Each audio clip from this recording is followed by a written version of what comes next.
Welcome back to the Scottish Indie Music Podcast with Gareth, Perrie and Finlay Macdonald.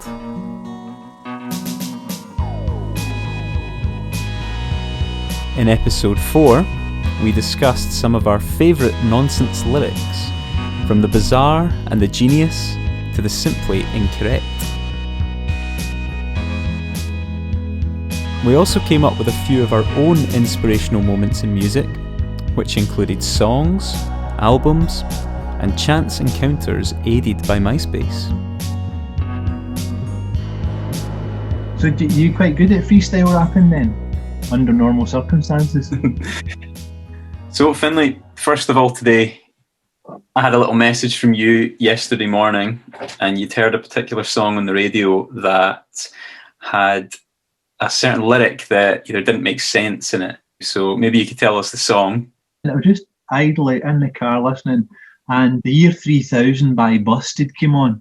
If you don't remember the song, it goes like, I've been to the year 3000, and your great-great-great-granddaughter is pretty fine, okay?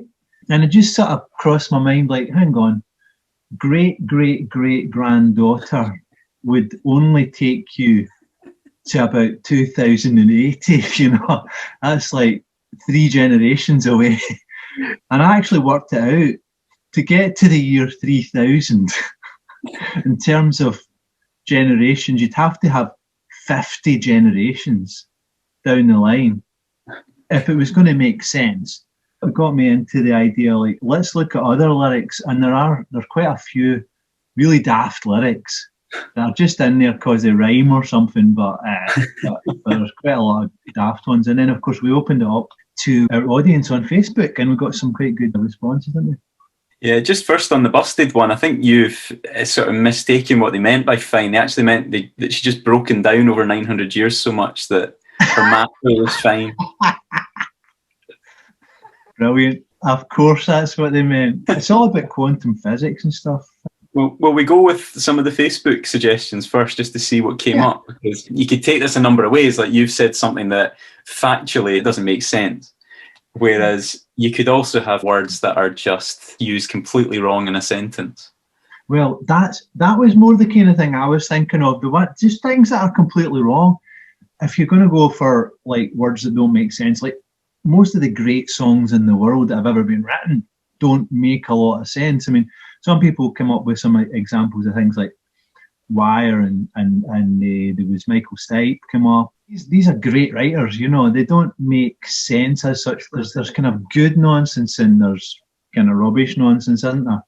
And like Bob Dylan, for example, side 2 of Bringing It All Back Home, you've got like Mr. Tambourine Man, The Gates of Eden, It's All Right Now Baby Boy. That whole side is just completely, it's really hard to work out any kind of sense from the lyrics, but they affect you in quite a deep way, and they're brilliant. They're absolutely brilliant.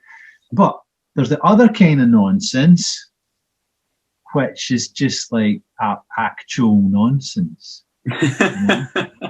And we got some good examples. I thought Paul Mellon's one was a great one. It's not a lyric as such, it's a title, Standing on the Shoulder of Giants by Oasis. When you think about it, and I hadn't actually thought about it, I love that as a quote, which Kenny Brown highlighted to us all, that it originally came from Sir Isaac Newton. He said, if I have seen further, it's because I was standing on the shoulders of giants.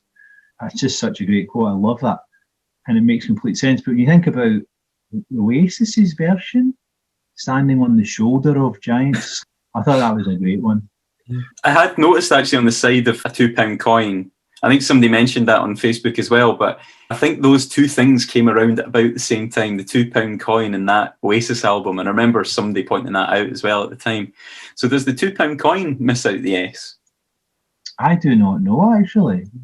And I wonder if there's another reason why Oasis did it. I was trying to work that out. How did it come about? The only thing I could come up with was that they were so big at the time that nobody in the record company or the press office or anything had the balls to just say to them, like, that doesn't make sense. That's wrong. That's not what the quote, you know.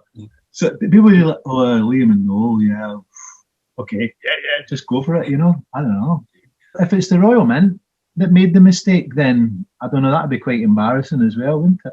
Yeah, I'd expect that one's correct. Like it's got the S. You would have thought. Yeah, unless the font size that they could fit on the side of a £2 coin was as such that they had to drop one of the letters. And they thought the only one that they could get away with was the S at the end of shoulders. Conceivably have giants with one shoulder, I suppose. There was a few other good ones come up. Kenny Brown then come up with the idea that following on from the kind of daft lyric thing, Phil Oakey, and I didn't know this, the lyrics from Being Boiled is about, but he thought that silkworms had to be boiled in order to make silk. Now, apparently they don't. I mean, I didn't know this either, but he was convinced that this was, and that's why he wrote a whole song about it. Being boiled alive for God's stocking is the lyric, apparently. He admits himself now that they don't. Yeah. Do you know, I like that even more though, because he believed this. It stuck with him so much. Like that's one of those things that you would have heard as a child and just always believed was true. Like my mum told me when I was wee that the spider that lives in the banana tree lays its eggs at the end of the banana. To this day, I still chop the ends off bananas by a force of habit and don't eat them. Well, I mean, I completely understand that. I mean, if my mum had told me that when I was a kid, I would be like, I don't know if I'd ever eat a banana, to be honest. What was she thinking? Usually you want to get your kids to eat fruit and things like that, and it's quite... what was her thought process in saying that to you? Yeah, maybe I was just eating so many bananas that she was worried I was going to poison myself. The opposite, yeah. Was it the same bananas? Is it potassium? You could overdose on potassium. I'm sure there are other things in it as well. I wonder if it came from something that he had heard as a child. Yeah, possibly. Possibly he was convinced about it. Maybe it's like, you know, we were talking about a few weeks ago, the writing process, lyrics kind of, I think for both of us kind of come last, and I think that's a good way to do it, and maybe that was it. He just didn't give it too much thought. I think most of these kind of daft lyrics have probably just come from not really thinking about it too much, you know, and just like, oh, that sounds all right, that rhymes, that'll do it. You know, it's a bit unusual. Yeah, it sounds a bit daft. It'll get people talking, you know, that kind of. Well, the famous one, "Kill a Queen" by Queen, where it goes gunpowder, gelatine, dynamite with a laser beam. Now, gelatine is the ingredient that is used to set jelly. What he was probably getting at was gelignite, which ties in with gunpowder and dynamite and all that, because that's what's used for explosives. But that doesn't rhyme. Now, thinking this through, I was thinking, you know, Queen were all highly educated, smart guys. I think one of them would have said to Freddie, you know, that doesn't make sense. It's gelignite. I bet Freddie just kind of went like, it rhymes, darling. It's going in, you know, something like that. That's what I like to. That's how I like to fantasize it, you know. Yeah. And another famous one is Thin Lizzy Jailbreak. Tonight there's going to be a jailbreak somewhere in this town. Well, presumably it'll be the jail. Yeah. That's a good one. Yeah. That's my three: Queen, Thin Lizzy, and Busted. Did you have any daft lyrics that had occurred to you? Yeah, well, there's actually a misheard lyric is one of the ones that sprung to mind, which was, there was a dance song in the 90s by a group called Gala, and it was Freed from Desire. Yeah. Do you know that one that's like, na na na na na na na na na na? There was this line in it that was, my baby's got no money, he's got something, something, something. I don't know if it was the girl's accent or something, but none of us when I was at school could figure this out, what it was. And it was like a big thing. And I think it was actually across the nation was a big thing. It was the days before you could just go online and get the lyrics to a song. Yeah. You sort of had to wait till they were printed in Smash Hits or something like that until you could find them. And it might have been that magazine actually that they used it to sell copies, because they were almost like every week promising that they were going to print the lyrics to this song, so that the great mystery of what this last line was could be revealed. and it sounded to us like, my baby's got no money, he's got his trampoline. It's something to do with a trumpet. It sounded a bit like that sort of thing. Uh-huh. I thought I knew what the line was, but I can't remember what I thought it was now. The actual line is, my baby's got no money, he's got his strong beliefs. I think I knew that, actually. I think that's what I heard it as. Right. Because I remember I heard it not that long ago and thinking about, I was actually visualising who this guy could be. I visualised this complete stoner. He went on evangelically, going on about his religion or something like that, or his strong beliefs, kipping on everybody's floor, managed to convince everybody to kind of freeload his way around the whole. I've met people like that. Yeah. Whereas I was picturing him on a trampoline, or the other one I thought he's got his trump at least. He's got no money, but he's got his trump at least. So that's how he's. Misheard lyrics, I think, is another podcast in itself, because I've got a few of them as well. Speaking about Michael Stipe, I remember another one that I could never quite figure out. I don't even know what it is now. Is the Sidewinder Sleeps Tonight, that chorus? Don't you try Well, I think I know the lyric. Do you want me to actually just blow it all open for you? Or do you want to remain a mystery? No, please tell me. Don't you try to wake him. The Sidewinder. Is that what it is? Yeah. Don't you try to wake him. Or don't you try to wake him up. I think that's what it is. And going back to Queen, when I was a kid, I thought the lyrics to Bohemian Rhapsody was, spare him his life for his wife's sausages. Spare him his life for his wife's sausages. I've got another nonsense one here, which is a song by the Red Hot Chili Peppers called Give It Away, which you might remember. But an example verse would be, realise I don't want to be a miser, confide with Sly, you'll be the wiser. Young blood is the loving upriser. How come everybody want to keep it like the Kaiser? That sounds like a prime example of what we're kind of getting at here. Just absolute nonsense. Yeah, I remember using this in an argument at school against a girl who, at the age of like 14 or whatever it was, she knew all there was to know. And she was slagging me off because I liked the Beatles. And she was trying to convince me that the Red Hot Chili Peppers were better than the Beatles. And this was one of my arguments against the Red Hot Chili Peppers, was this song. Strong argument against that notion. Yeah. Although she came back with I Am the Walrus, so she actually won the argument, I guess. I actually still sing that song, the Give It Away one, now and again, because I have this game at home where she can make the TV go onto YouTube from my phone. And so occasionally I'll just chuck that song on and then go in and do a freestyle rap over the top, which is every bit as credible as the real thing, I think. Wow. There's one more nonsense lyric that Paul Johnson brought up on Facebook, and it was Nick Kershaw, The Riddle, which I thought, this is brilliant, because somebody I know did it at karaoke at our house recently, and it really came home to me just how nonsense it is. The chorus goes, near a tree by a river there's a hole in the ground where an old man of iron goes around and around, and his mind is a beacon in the veil of the night. For a strange kind of fashion there's a wrong and a right, but he'll never, never fight over you.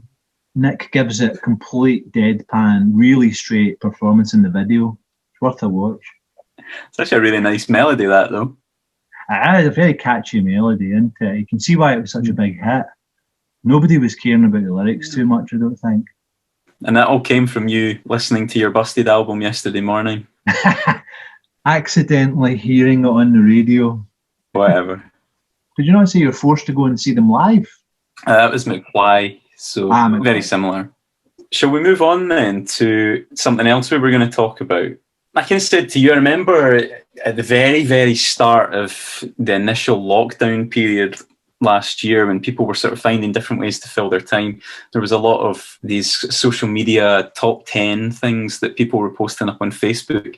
Things just like favourite songs, favourite albums. But then there was one that I thought was quite good that was like the top 10 most influential records.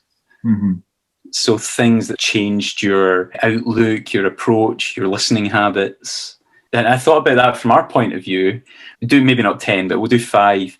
It could be anything: songs, albums, happenings, anything like that, that just had a little influence on you, that changed your way of thinking or made you aware of something at a certain time in your life. Yeah, and kind of like made you the kind of musician, writer that you kind of are, that kind of thing. Yeah, I've got 5 here that sort of go chronologically from very, very early childhood to, I actually go up to when I was about 19 or 20. So very, very early memory of, like, I must have been about 3 or something, I had this guitar. The song that had obviously caught my ear as a very small child was Right Said Fred's Deeply Dippy. Right, and I used to pick up the guitar and just, as kids do, just smash it and sing this song. So the very first song I ever played was Deeply Dippy. Deeply dippy about the way you walk. And they remain the biggest influence on me to this day. I think you've got a certain element of humour about your music, which I think is a really good thing. Right Said Fred are quite a kind of humorous band. Kind of good way, I think, you know. They are a bit of a novelty, but not like completely a novelty, you know. There must have been something about that, though. I don't know, maybe just because it was an acoustic guitar. Because I had an acoustic guitar, I sort of thought I can play that. Mm. It's the first time I remember having any urge to play a musical instrument. Yeah. And it is quite a simple one as well, isn't it? Yeah, like 4 chords or something like that. I couldn't play the chords, but I let the listener use their imagination. A highly expressive interpretation of it. Yeah, very avant-garde. Yeah. Mine was about similar age. I was 6 years old, thereabouts, and Bohemian Rhapsody came out in the charts. End of 75, probably. That was my kind of musical awakening, really, because I suddenly became aware of pop music and Top of the Pops, because that was on every week of Top of the Pops, and it became a very exciting event. And just that video, you know, it's so dramatic, you know, and the song itself was so dramatic. That started me on a journey through a good few years of my childhood, being like obsessed with Queen. They got all their albums and all that kind of thing. And my big brothers and all that, and they were all into music. My sister was into Bowie. My mum was a singer, sang folk music, she sang classical, and she had Radio 3 on all the time. So I think with the influence of my big brothers being into rock, like Sabbath and all that, and my mum playing Radio 3, if you kind of meld them together, you kind of get Queen. So I think that's why it totally appealed to me, you know. Oh, that's cool. I actually remember being aware of that song because of Wayne's World, probably about a similar age to you when you first heard it. Aye. And yeah. Used to do that kind of headbanging at the end. But, aye, totally. Just recently with that song, I noticed how simple it is. And I don't mean that in terms of the whole arrangement, like it's amazing, but in terms of the instrumentation that's used in it, because it is just a rock band. Mm-hmm. You sort of imagine in your head that it's got all this orchestration and stuff on it, but that's a very good it's point. just a rock band. Talk about the operatic section and stuff in the middle, but all that is really voices. It's not. Yeah, it's just voices. Yeah. You imagine that there's timpani and strings and everything going on, but there's nothing like that. That's a good point. No. But I never actually realised that in all these years. I've got a good story about how when I was recording with Teenage Fan Club, the very last big recording session I was involved in down in Rockfield in Wales, where Queen recorded Bohemian Rhapsody. It's a kind of poignant moment for me because I realised I was going to have a bit of a career change and sort of get a job basically.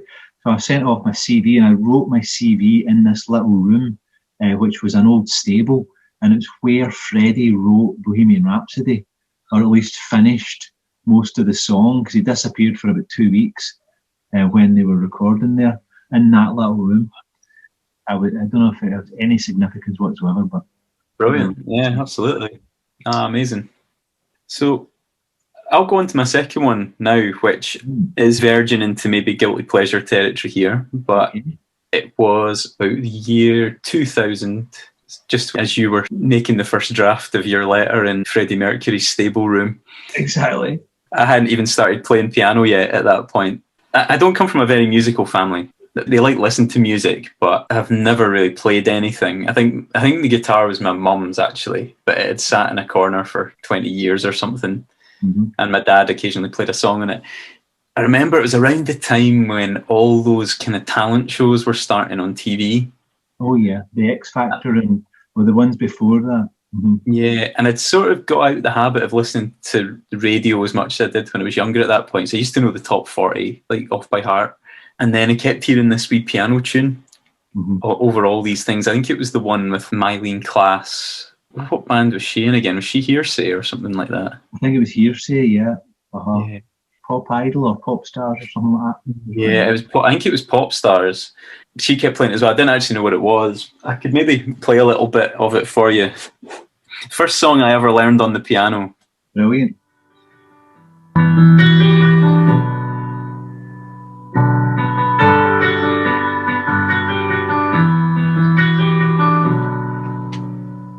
That one. It's Coldplay. It's Coldplay. Yeah. I thought it was it. And it was their first ever single, and I kept hearing them playing that. Yeah. I said, I want to learn how to play that. It's a beautiful piece of music. Yeah, I think it's probably still about their best song. I mean, I don't really listen to their newer stuff because I know everybody says it, but it is very kind of samey these days. Funny, Coldplay are one of these ones that you're not allowed to like, really, are you? They're like a bit like U2. It's because they're so big. That's part of the issue, probably, and then automatically, they become not cool.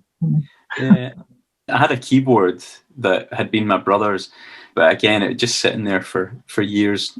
My friend had a proper upright piano, and he also had the book of music for that song. Mm-hmm. And so that was the first time it kind of trying to figure out where the notes were on the music and everything as well. Mostly just wrote them in. Like it was one of those things where it was a very, very late start because I think I was the youngest of four, and I think they'd maybe sort of given up on having any musical kids in the family by that time. But luckily this Casio keyboard was lying around. I was able to slowly make sense of... Yeah, but that's amazing. So, from what you said, that you didn't really come from a very musical family, but you picked that up and just learned it, which is pretty amazing. And of course, that would be a major turning point in your life, the awakening to being able to play music. Funnily enough, the whole idea of coming from a musical family I find interesting, because I did come from a musical family. My mum, not my dad, but my mum and all my brothers and sisters were just music around the whole time. Jimmy Page did not come from a musical family. There was no music in his family whatsoever. In fact, he accidentally learned the guitar because somebody had left the guitar in the house that they moved into, and it was just lying there. And he went, "Oh well, I'll have a go on that." There was nobody in his family to, "Oh, you should try this" or whatever. Yeah. It was just purely by accident, and that was Jimmy Page. Yeah, saying that, right? The only reason I really can play guitar is because when I was at uni, so I'm talking at the age of 19 here, because I sort of played a few chords but didn't really know how to play it. We had so much time on our hands, and I lived in a halls of residence, and on my floor, the 9 other people that were on my floor played guitar. So there was always a guitar lying around. Every one of them sort of had a different style of playing, and I would learn how to do like a Pink Floyd solo from one person. I would learn how to do a kind of bluesy slide song from somebody else. It's probably from that year is the only reason I could really say that I learned guitar, because I might not have bothered otherwise. I often think having big brothers who were a strong influence on me at a young age came as a hindrance in a way, because it's harder to find your own way. Whereas if you don't have that influence, like you just found a bunch of guys that could play all in different styles, and you just found your own way a lot sooner, I would have thought, if it wasn't for my brother having been obsessed with Jean-Michel Jarre in the 80s, that keyboard would never have been there. So, if it wasn't there, and if I'd never watched Pop Stars either, I would never have heard Trouble by Coldplay. It wasn't even Coldplay's version. Yeah, Mylene Class. I owe it all to Mylene Class, Coldplay, and Jean-Michel Jarre. Well, that explains a lot. So, will I do my next one? Stiff Little Fingers was another big watershed moment for me when I was 13. And I'd been to gigs in the Glasgow Apollo. I'd seen some rock bands. I'd seen Bob Dylan, actually, in Earl's Court, Rory Gallagher, and a few things like that. But I'd started to get into punk rock. It was way after punk was finished, really, but I grew up in Twecker, and, things come to you when you're ready for them, don't they? And I was 13, and punk rock, it was the time when hormones were going crazy, and that was what I had to have in my life, and that's when I got it. I got into Stiff Little Fingers, got an album, and I went to see what was meant to be the last gig at Glasgow Apollo. Turned out, of course, it wasn't. They reformed a few years later. But it was absolutely mind-blowing. They opened up with Suspect Device, which is probably their most visceral song. It was their first single. That venue as well, Glasgow Apollo, was a really special venue because it had a great sound. There was no bar, so everybody was always focused on the music. And it was also an old cinema, which still had the cinema seats, the huge cinema, which soaked up a lot of that excess noise that bass and stuff that you get in places like the Academy, the O2 Academy. It's not a very good sound in that place because it's so cavernous. Mm-hmm. The Apollo didn't have that problem because it was a huge venue, but the music was visceral and in your face as well. So it was a great combination. So the atmosphere was amazing. And that's why people go on about it so much. Mm-hmm. But Stiff Little Fingers opening with Suspect Device, that was the start of my journey. That was when I discovered punk rock. And everything changed for me then, So that was my next one. Yeah, great. Next one. Definitely that kind of live thing when you see something like that for the first time and it takes it to a whole other level for you. Yeah. It's very exciting. Well, especially when there's noisy guitars involved, Yeah. Somebody had a big effect, I think, when I was maybe about 13 or 14 again. Me and my friend listened to Sgt. Pepper's first time. And I'd obviously had the Beatles around me. My mum and dad are Beatles fans. They would have played their songs in the house. Mm-hmm. I remember hearing that, and I don't know, something about it was just perfect the first time I heard it. Like, I think I would have loved it anyway, but it was just the day it was, and where we were, and who I was with. It was just a nice, chilled, sunny summer's day. I can imagine that being an amazing experience. It's one that I didn't really have because I didn't listen to Sgt. Pepper's really until only a few years ago. And it was partly because I thought it was overhyped, because everybody went on about how it was the most amazing album ever. I just didn't want to listen to it. And then a few years ago, I did, and I was like, oh my God, I know why everybody goes on about it, because it's just phenomenal. I kind of slightly envious of that experience, of hearing it in these circumstances that you've just described. I wouldn't say it's my favourite Beatles album now, but on first listen, it's still the one I've enjoyed the most. Like, you don't get that often. The first listening and everything's perfect, and it was just that was the perfect moment to hear it for the first time. It's an evocative album, and it's in a particularly beautiful kind of setting that you've heard it. You never ever forget that. Yeah, and me and my friend, I don't think we said a word to each other for the 40-50 minutes it was on. Then I stopped playing Trouble by Coldplay, and it was pretty much McCartney songs from to this day. Yeah. So I'd say, obviously that other song got me started and made me want to start playing, but it was really the Beatles that actually learned how to play the instrument too. Yeah. I always think the Beatles are a great way to learn music. You can learn everything you need to know about music through the Beatles. You think about all the influences they had, they kind of incorporated everything. So a few years later, aged 18, I discovered Scott Walker, and he was introduced to me by my friend who is actually called Scott Walker, believe it or not. We formed our first band, and we had a kind of musical partnership for a good few years after that. That was a kind of big life changer for me, just because it's just kind of mind blowing because of the orchestral arrangements going on, the poetry and his lyrics and everything. It was just one of these kind of turning points. It's always influenced everything I've done since. The trouble is, it's hard to be influenced by Scott Walker because nobody can ever come close to singing like him, you know what I mean? It's plenty I've tried. It's better to be influenced by somebody who's not a very good singer, and then you can maybe pull something like that off, give it your own twist.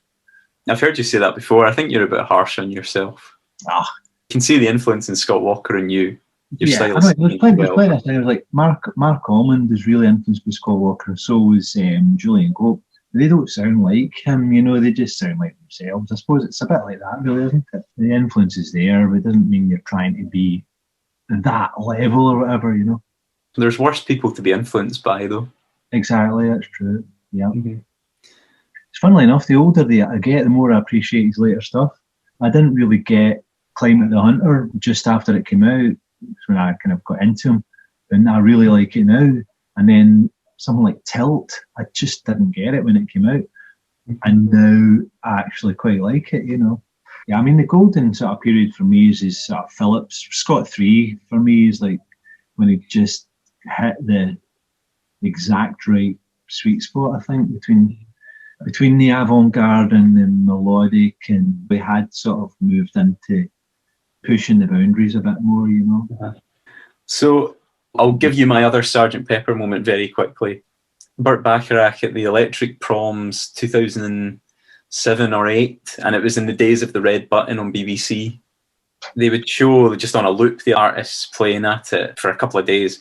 And I remember just sitting with my mum watching Burt Bacharach, and he did a sort of medley of, started with Wives and Lovers into Alfie, and then finished with A House Is Not a Home.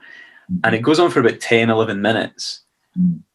Mild orchestration, just the odd string line coming in now and again, the odd trumpet, mostly just Burt on the piano.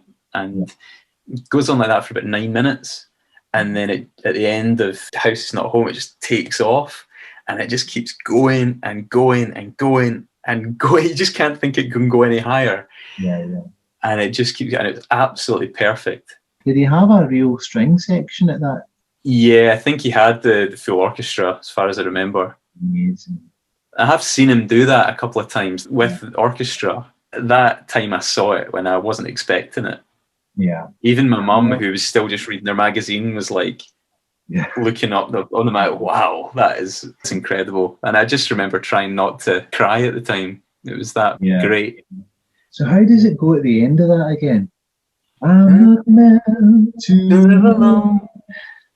From this house into a home, then I climb the stairs and turn the key, and then it gets all quiet again, doesn't it? Yeah, at that point it's still going for it, but right. Oh, it's incredible. If you need to, I think they call it the movie medley. So if you look at it on YouTube, it is absolutely amazing. It's so cool. Right. Okay, well, I don't know if I want to mention this way. I should, because Big Star were a big influence on me just right after Scott Walker. Everything changed again when I heard Big Star. And it's funny because when we had Jason on, he knew Alex Chilton really well. We got to know him really well. And Alex Chilton himself said that Big Star weren't as good as people thought they were. And I agree now, they weren't as good. But at that age, they were kind of mind-blowing for me. They really did kind of change my whole outlook in life. And it was his guitar style and everything, what he could do with chords on a guitar and things like that as well. I don't know, there was something really magical about them. Can I skip to my next one? Because I think we talked a lot about Big Star before, and also there's not that much to say about them. But my last one would be Stereolab, probably in my mid-20s. I got into them early 20s when the French disco came out, and I've always loved them since. And that's what set me off on the path that I got into with music and movement, which is more kind of electronic and more, I suppose, to use that krautrock word, and also what I'm doing now with Workspace. So that side of my musical influence came from Stereolab. They were a kind of mind-blowing thing, I think, because of the way that they were so eclectic and they managed to just take so many influences and make a kind of what seemed like a completely new music. There wasn't a lot going on in the 90s that I thought was new. Most of Britpop was a rehash of the 60s and 70s. And they seemed to create the nearest thing I can think of from that era to something really genuinely new, you know. And even though they were drawing from the past a lot, so many things going into combined together. And we have performed French disco before together. We did, with Lindsay Moss, which was Paul's idea, which I thought was a great idea because doing it in a sort of crooner type of way gave it a different angle, didn't it? Yeah, there's a video of that on YouTube where I totally ran out of ideas. I'd used all my ideas. I just at one point look at Paul. People that saw it seemed to really, really like it, you know? Yeah, it was good fun to play. Really cool. Yeah, I think on that keyboard of yours as well, it's got a great sound for it, for the organ. It was really fun playing it in that one.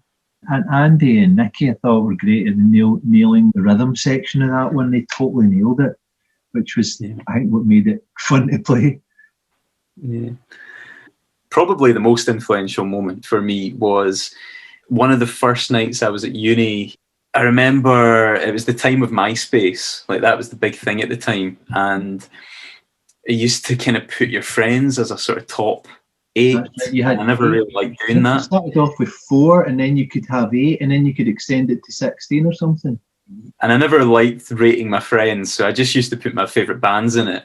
Was it Victory for the Comic Muse by the Divine Comedy came out, and I was in a car with my dad and my brother on the Autobahn between Munich and Nuremberg, listened to it for the first time as I was sort of drifting off. That was maybe another one of those perfect hearing this album for the first time. But then, so I had Divine Comedy in my top friends on MySpace at that point, and this young chap who'd had a few too many drinks already, I think, before they'd even gone out, got very excited that I had Divine Comedy as one of my top friends on MySpace.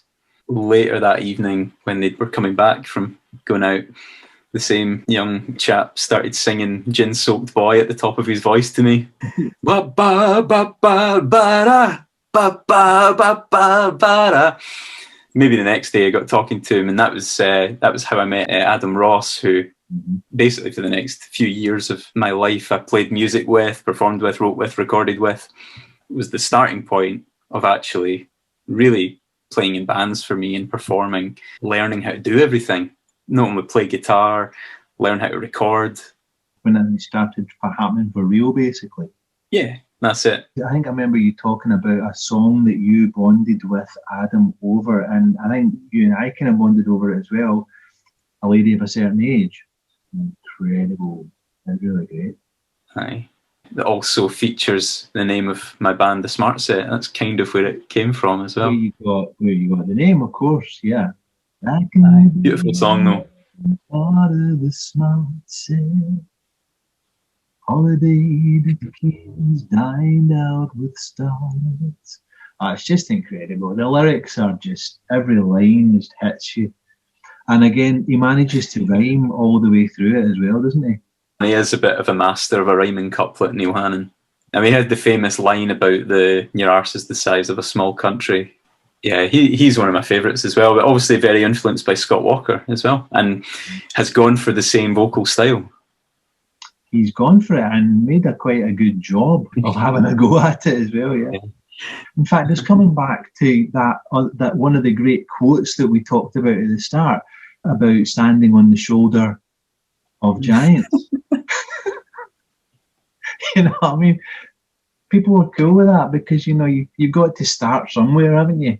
You might as well start with something great. Does he still use a band, or is it just on his own now? I think he's had the same band for a wee while. He did do a tour where he was just solo. A very good pianist as well, actually. You've inspired me to listen to him more now. I need to catch up with some of his more recent work because I'm sure it's very good. Did I ever tell you I met him? And No. This is one of my good stories, actually. It was not long before that, Lady of a Certain Age time. I was still playing the Teenage Fan Club occasionally, and we were asked to play at the wedding of Kelly Macdonald and Dougie Payne from Travis. And then for the rest of the night, we're up in Argyll in the middle of a castle in the middle of nowhere. And I didn't know anybody, and I kind of got a bit drunk. And then he was just sitting on his own, Neil Hannon, at a table. So I went, I'm just going to go down, talk to him. And I was like, said the usual kind of idiotic things like, oh, I really love that album, oh, Casanova, it's brilliant, that kind of thing, fanboy stuff. And he went, I've made about 6 albums since then.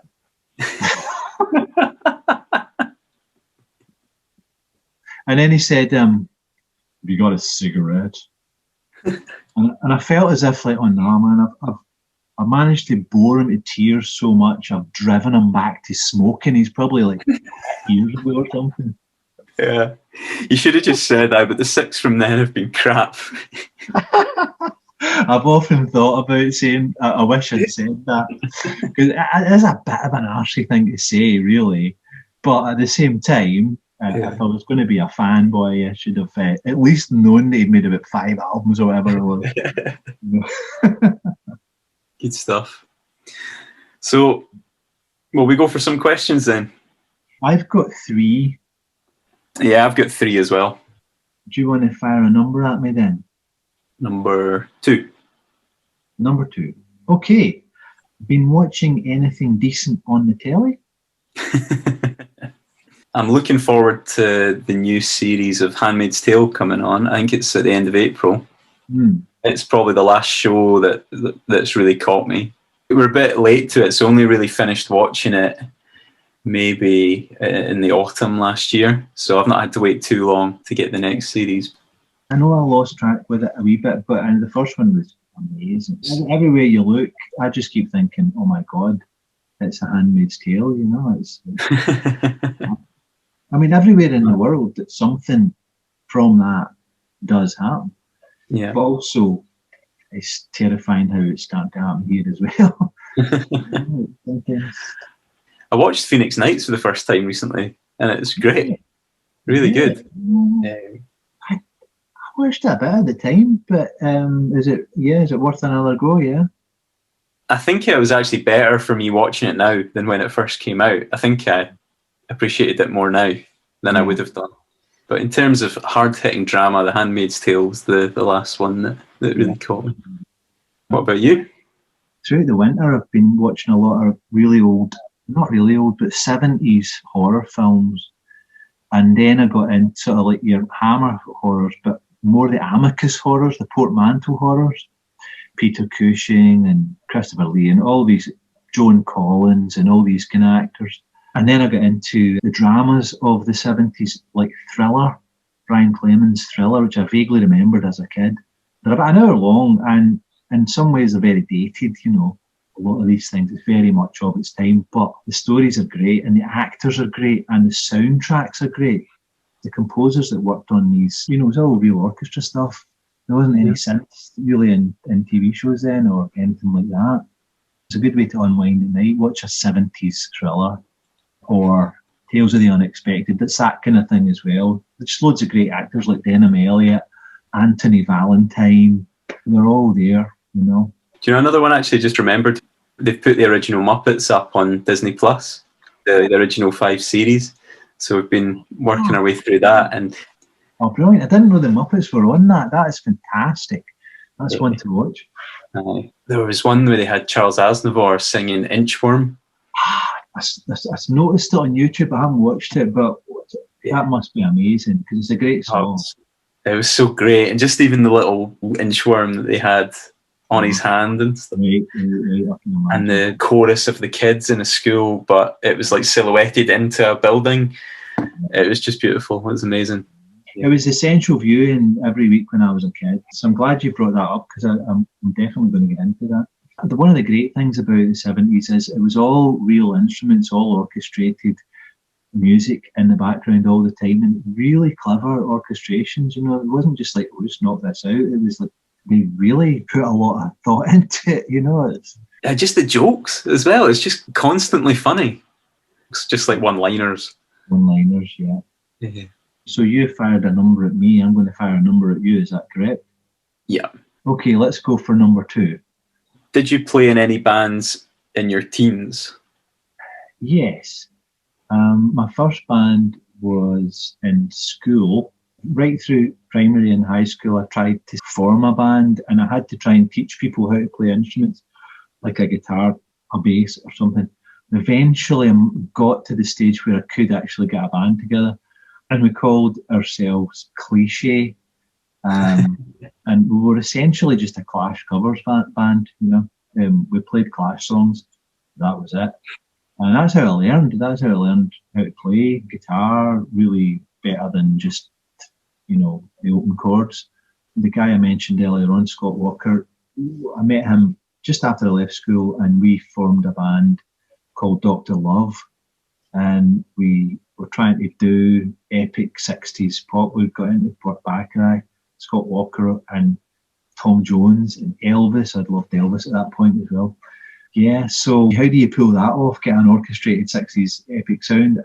We had a reel-to-reel tape machine. We got a D50, Roland D50, which was the best thing you could use at the time to get string sounds. Recorded all that using his 4-track, and we built up a backing track, and we got 2 female backing singers, people we knew, and we went out, and he played guitar, and I sang, and we did our first gig at La Tanière, which no longer exists. It's Fox Street, near the old 13th Note. Oh no, the first gig we played was in Lenzie Public Halls, and this guy Martin Knox, who was a kind of bohemian artist kind of guy that we knew, used to disappear with a gyro off around Europe and never come back for ages. He got up on stage with us and spray painted art stuff on the wall as part of our set. That was our first gig. So that was the bands I was in when I was a teenager, yeah. Well, that's pretty cool. To answer that question as well, I didn't really play in bands in my teens. Again, I was a bit of a latecomer to music as well, and I wouldn't say it was the most musical school I was at either. Most people were just into football or art or stuff. There wasn't really many. There was musicians, but the really good ones were at things like harp and violin and stuff like that. There was a couple of good drummers as well. And I had a couple of short-lived bands. We didn't really have names or anything. We only really rehearsed. I remember a couple of my friends had a band called the Danish Pastries, which is a good name. Well, my school was kind of similar. That's why I had to try and teach people how to play things, to try and get a band together. It wasn't really until I was maybe in my late teens that I met people who were of the same kind of mind and wanted to do it.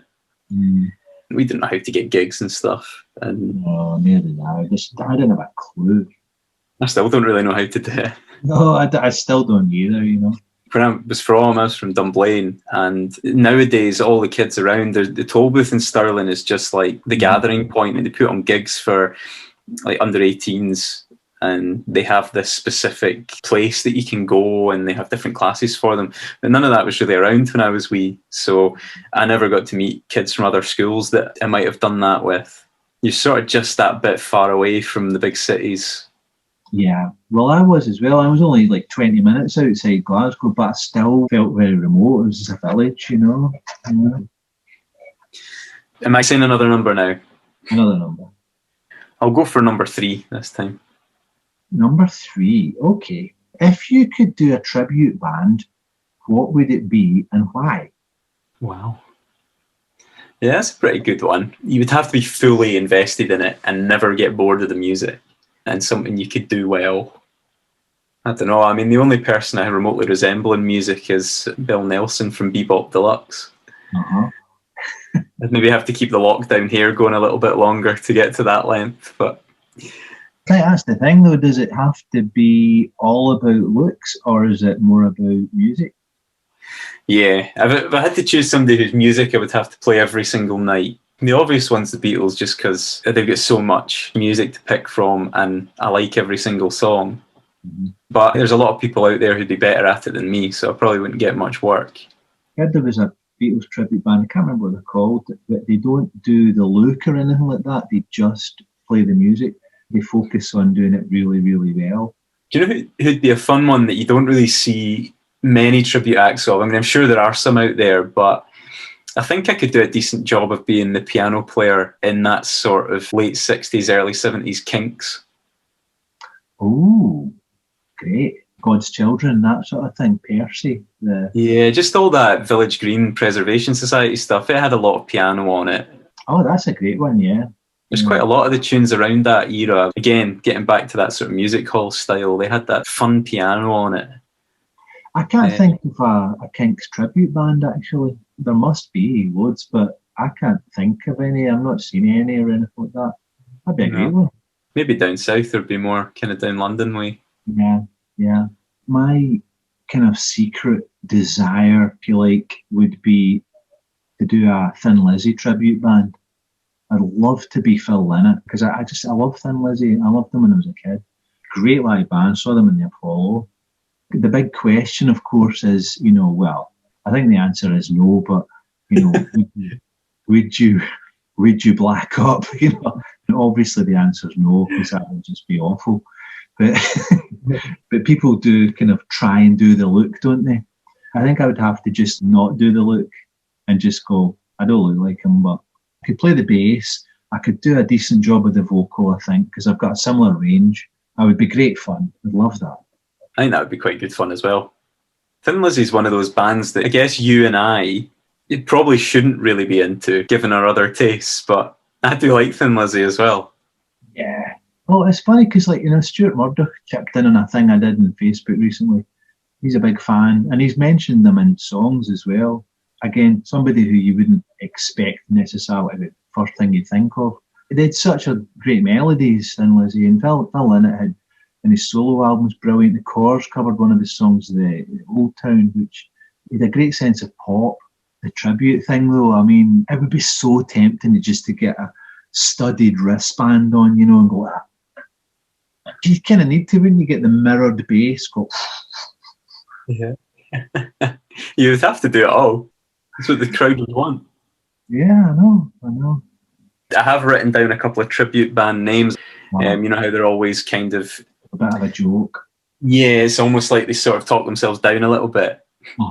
Yeah, they do. I don't know why I found this one so funny, but I thought if there was a Yeah Yeah Yeahs tribute band from England just called the Yes Yes Yeses. Is that a real one? Do you make that one up? No, I made it up. It might well be real, but I just thought it has to be from England. It has to be like really posh English band. Do a kind of posh version, a string quartet or something like that. That's a great start. I'd like to think of some for the next one, maybe. Maybe that's something I actually wanted to say. We invited people to contribute to the Daft Lyrics thing on Facebook. But if anybody wants to contribute some more Daft Lyrics that don't make any sense and are funny as a result, you can email us, because we have an email address, scottishindymusicpodcast@gmail.com. And that's for people that might come across us on YouTube or anything like that, who might not be on Facebook, for example. Email us. And if you've got any ideas about names for tribute bands, that could be a good one as well. So I think you've got one more question. I have a number to fire at you. So have I said number one this week? You've not. Who did you fancy growing up? Presumably somebody famous, yeah? You talking? Yeah. It's no point. Chances are I won't know them if they're not. Yes, well, I know that one. It's an easy one. Lindsay Wagner, who played the Bionic Woman. All right. It was my first major crush when I was a kid, probably aged about 6, 7, something like that. What about musicians? First musician I had a crush on? Probably Bucks Fizz. When they came out and they did the sort of whole pulling their skirts off and all that when I was about probably 12. So it was just at the age when that kind of thing was starting to become quite appealing and exciting,